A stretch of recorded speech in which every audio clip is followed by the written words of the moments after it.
भगवान श्री दत्तात्रेय जन्म कथा।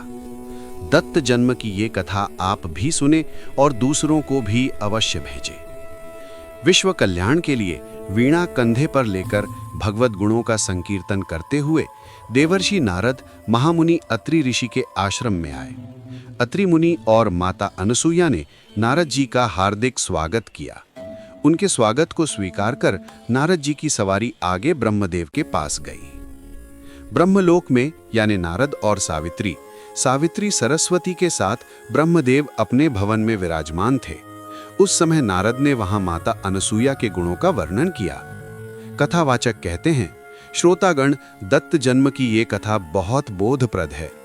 ईर्ष्या, द्वेष और मत्सर ये विकार एक दूसरे के पूरक होते हैं और ये देवताओं का भी कैसे पतन कर सकते हैं, इसकी सीख हमें इससे मिलती है। सावित्री माता को नारद की बातें सुनकर आनंद नहीं बल्कि ईर्ष्या हुई। वे क्रोधित होकर बोली, नारद, अनसुईया में ऐसे कौन से गुण हैं कि वो तुम्हें एकदम जग से न्यारी लगने लगी? नारद बोले, माता, मैंने तीनों लोकों में घूमकर देखा, पर अनसुईया जैसी सर्वगुण संपन्न स्त्री मुझे कहीं नहीं मिली। उनका पातिव्रत्य धर्म सर्वोच्च कोटि का है। रूप, सौंदर्य और लावण्य में भी वे सबसे अलग हैं। आए गए का सत्कार और अतिथि सेवा में वे सदैव तत्पर रहती हैं। पति को अपना परम दैवत मानकर सेवा करती हैं। संक्षेप में कहूं तो इस संसार में वही एक सर्वगुण संपन्न है। ये सुनकर सावित्री अत्यंत क्रोधित हो गई। वे नारद से बोली, नारद, यदि आगे एक शब्द भी बोलोगे तो मैं तुम्हें श्राप दे दूंगी। नारद बोले, माता, पहले मेरी बात को झूठा साबित कीजिए, फिर मुझे श्राप दीजिए। यदि मेरी बात असत्य होगी तो आपका श्राप मुझे लगेगा, अन्यथा आपके श्राप का क्या उपयोग? कैलाश पर्वत पर नारद और पार्वती। ऐसा कहकर नारद कैलाश गए। वहां भगवान शंकर और पार्वती आनंद से बातें कर रहे थे। नारद ने वहां भी अनसुईया के गुणों का मुक्त कंठ से वर्णन किया। शंकर जी को तो अच्छा लगा, पर पार्वती जी को नहीं भाया।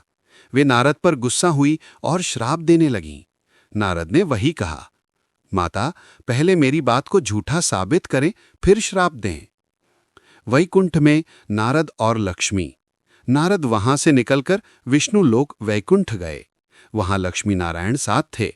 नारद ने वहां भी वही विषय छेड़ा। पतिपरायण परम साध्वी अनसुईया के श्रेष्ठ गुण सुनकर विष्णु जी को तो आनंद हुआ, पर लक्ष्मी जी का मन उदास हो गया। उन्हें गुस्सा आया और अनसुईया के प्रति उनके मन में ईर्ष्या यानी असूया उत्पन्न हो गई। वे भी नारद को श्राप देने को हुई, पर नारद ने वही शर्त रखी, पहले मेरी बात झूठी साबित करो।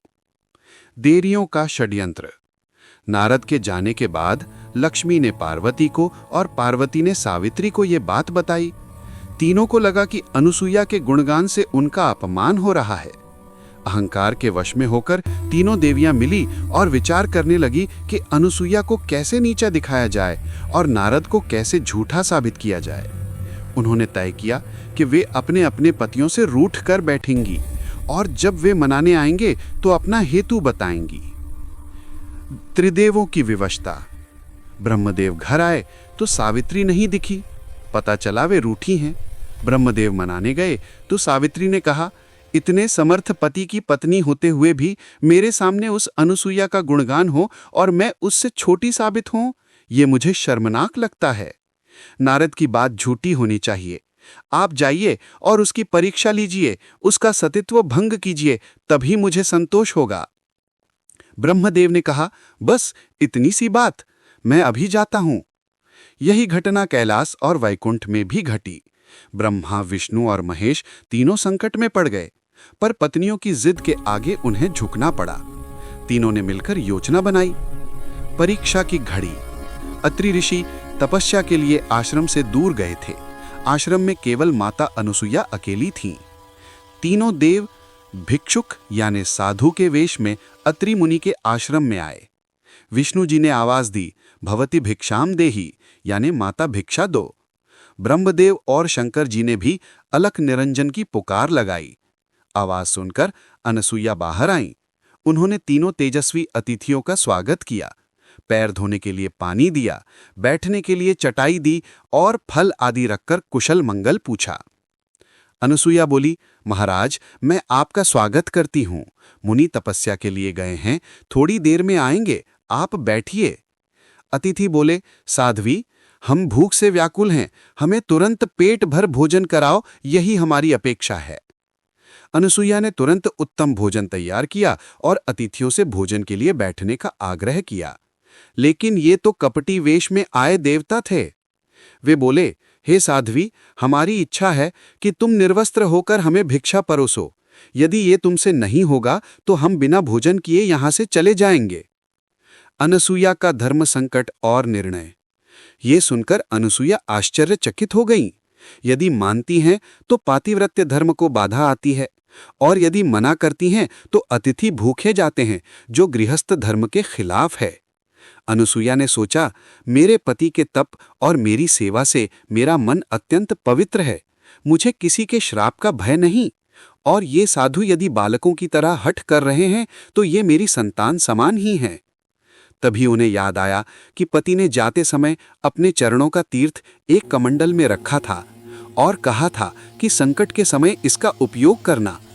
अनुसुईया ने वो कमंडल लिया, अपने पति का स्मरण किया और वो तीर्थ उन तीनों अतिथियों पर छिड़क दिया। चमत्कार। अत्रि मुनि के चरणोदक का स्पर्श होते ही तीनों अतिथि यानी त्रिदेव 6 महीने के बालक बन गए। वे जमीन पर लेटकर भूख से रोने लगे। अनुसुईया ने तुरंत अपनी शर्त के अनुसार अपने वस्त्र थोड़े ढीले किए यानी माता के भाव से, और उन तीनों बालकों को गोद में लेकर स्तनपान कराया और तृप्त किया। अब वे उन बच्चों का लालन पालन करने लगी, उन्हें पालने में झुलाने लगी। देवियों की व्याकुलता। उधर उमा, पार्वती, रमा, लक्ष्मी, सावित्री, सरस्वती प्रतीक्षा कर रही थीं, पर पति लौटे नहीं। तभी नारद वहां आए। नारद ने बताया, माताओं, मैं अभी अत्रि आश्रम से आ रहा हूं। वहां 3 साधु आए थे, उन्होंने अनुसुईया से निर्वस्त्र होकर भिक्षा मांगी।